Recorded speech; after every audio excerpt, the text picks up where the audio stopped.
नमस्कार दोस्तों, स्वागत है आपका एक बार फिर से लिटिल भक्ति अर्घ का गौर चैनल पर।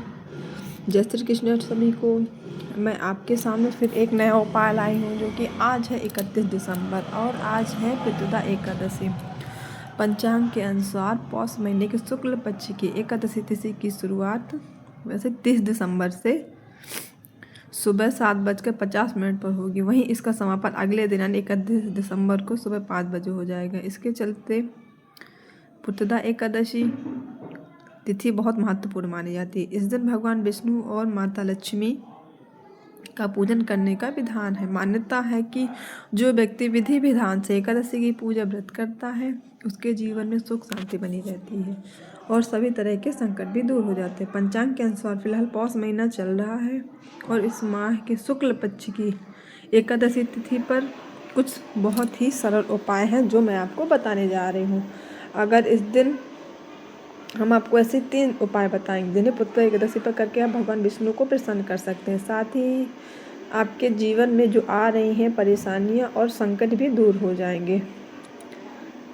पहला उपाय है पान के पत्ते का उपाय। पुत्रदा एकादशी पर आप एक पान का पत्ता लें और उस पर ओम विष्णुवे नमः मंत्र लिख दें। अब इस पत्ते को भक्ति भाव से भगवान विष्णु को अर्पित कर दें और फिर पूजा करें। मान्यता है कि ऐसा करने से भगवान विष्णु प्रसन्न होते हैं और अपनी कृपा बनाए रहते हैं। आप पूजा के बाद इस पत्ते को अपनी तिजोरी में रख सकते हैं। दूसरा उपाय है, अगर आपको करियर में तरक्की और जॉब में प्रमोशन चाहिए, आप पुत्रदा एकादशी पर भगवान विष्णु का पंचामृत से अभिषेक करें। इससे जीवन में तरक्की के रास्ते खुलते हैं और जीवन की समस्याएं भी दूर हो जाती हैं। साथ ही मानसिक शांति प्राप्त करने के लिए आप ये उपाय कर सकते हैं। और तीसरा उपाय है तुलसी के पत्ते का उपाय और एक घी का दीपक। पुत्रदा एकादशी पर भगवान विष्णु को प्रसन्न करने के लिए आप तुलसी के पास घी का दीपक जला सकते हैं। इसके लिए आप तुलसी के पास घी का दीपक जला सकते हैं। मान्यता है कि ऐसा करने से जीवन में सुख शांति बनी रहती है और आर्थिक समस्याएं भी दूर हो जाती हैं। साथ ही घर में सकारात्मकता बनाए रखने के लिए भी तुलसी के पास दीपक जलाना बहुत ही लाभकारी माना जाता है। ऐसे ही आगे के उपायों के बारे में जानकारी प्राप्त करने के लिए मेरे चैनल को लाइक सब्सक्राइब करना बिल्कुल ना भूलें।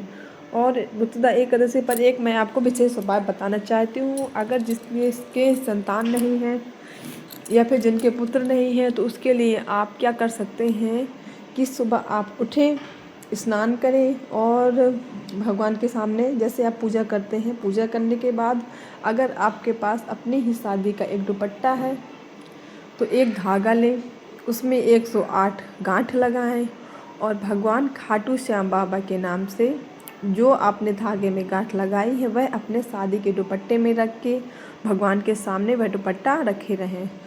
आज रख दें, फिर दूसरे दिन आप उस दुपट्टे को उठाएं और वह धागा अपने गले में धारण कर सकती हैं या फिर अपने हाथ में बांध लें। ऐसा करने से आपको पुत्र की प्राप्ति अवश्य होगी। मेरे चैनल को लाइक सब्सक्राइब करें, तब तक मेरे साथ बने रहें। सभी को जय श्री कृष्ण।